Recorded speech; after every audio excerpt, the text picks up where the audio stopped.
Corona के बारे में तो आप बाखूबी जानते हैं, लेकिन इस सबके बीच जो चिंता वाली बात है वो है कोरोना का वेरिएंट। अब आप सोच रहे होंगे कि वेरिएंट क्या है, तो आपको बता दें कि कोरोना के बदलते स्वरूप को वेरिएंट कहते हैं। अब तक कोरोना के कितने वेरिएंट आ चुके हैं, कौन सा वेरिएंट कितना ज्यादा खतरनाक है, रुकिए आपको हर सवाल के जवाब देंगे। लेकिन उससे पहले समझते हैं कि वेरिएंट्स क्या होते हैं। कोरोना वायरस अपना रूप बदलने वाला वायरस है। ये जब एक इंसान से दूसरे इंसान में जाता है तो कई बार अपने रूप में बदलाव करता है। इस बदलाव के दौरान वायरस या तो पहले से ज्यादा खतरनाक हो जाता है या फिर पहले से कमजोर पड़ जाता है। इसे आसान भाषा में ऐसे समझ सकते हैं कि वायरस जब शरीर के अंदर अपनी फोटोकॉपी बनाता है तो कई बार एक फोटोकॉपी पहली वाली से थोड़ी अलग होती है। इसे इसका नया वेरिएंट कहा जाता है। वेरिएंट्स को दो कैटेगरी में बांटा गया है।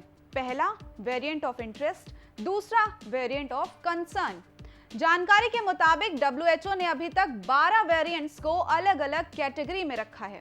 अब आपको बताते हैं क्या होता है वेरिएंट ऑफ इंटरेस्ट। आपको जानकर हैरानी होगी कि पूरी दुनिया में कोरोना वायरस अभी तक करीब 24,000 से ज्यादा बार अपने रूप बदल चुका है, लेकिन ज्यादातर मामलों में इसका प्रभाव उतना गंभीर नहीं रहा या फिर कह सकते हैं कि ना के बराबर रहा।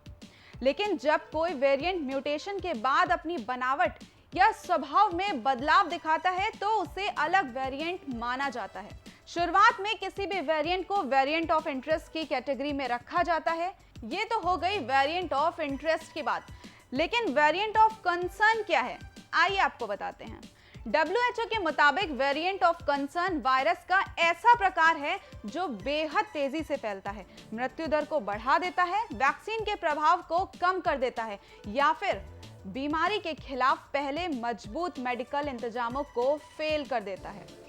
इस प्रकार के वेरिएंट पर नजर रखना बेहद जरूरी है कि ये कब अपने नेचर और स्ट्रक्चर में बदलाव कर रहा है। बता दें कि अभी तक 4 वेरिएंट्स को वेरिएंट ऑफ कंसर्न की कैटेगरी में रखा गया है। इनमें अल्फा, बीटा, गामा और डेल्टा वेरिएंट शामिल हैं। वहीं ईटा, ओटा, कप्पा और लैम्डा को वेरिएंट ऑफ इंटरेस्ट की कैटेगरी में रखा गया है। ज्यादा कंफ्यूज नहीं करेंगे आपको, इन शॉर्ट में समझते हैं क्या है वेरिएंट ऑफ कंसर्न कैटेगरी के वेरिएंट्स। अल्फा वेरिएंट, इसे दिसंबर 2020 में वेरिएंट ऑफ कंसर्न की कैटेगरी में रखा गया।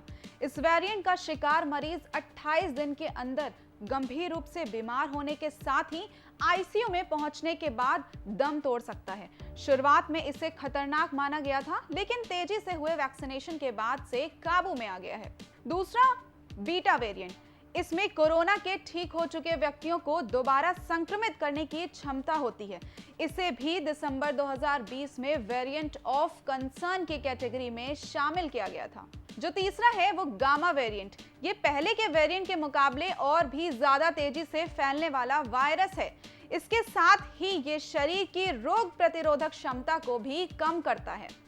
अब समझते हैं कि डेल्टा वेरिएंट क्या है। ये वो वेरिएंट है जो दिसंबर 2020 में भारत में मिला। ये अब तक का सबसे ज्यादा प्रभावशाली और संक्रामक वेरिएंट माना गया है। इस वेरिएंट के चपेट में आए लोगों को सुनने में दिक्कत होती है, साथ ही शरीर में खून के थक्के जमने लगते हैं। इस नए वेरिएंट ने भारत के अलावा ब्रिटेन, अमेरिका, रूस, ब्राजील और सिंगापुर समेत दुनिया भर के कई देशों में तबाही मचाई हुई है। डेल्टा वेरिएंट तक तो ठीक था, लेकिन अब ये डेल्टा प्लस कहां से आ गया भाई, आइए समझते हैं। ये नया स्वरूप डेल्टा प्लस भारत में सबसे पहले सामने आए डेल्टा में म्यूटेशन से बना है, इसलिए ये वेरिएंट अल्फा की तुलना में 35 से 60% ज्यादा खतरनाक साबित हो रहा है।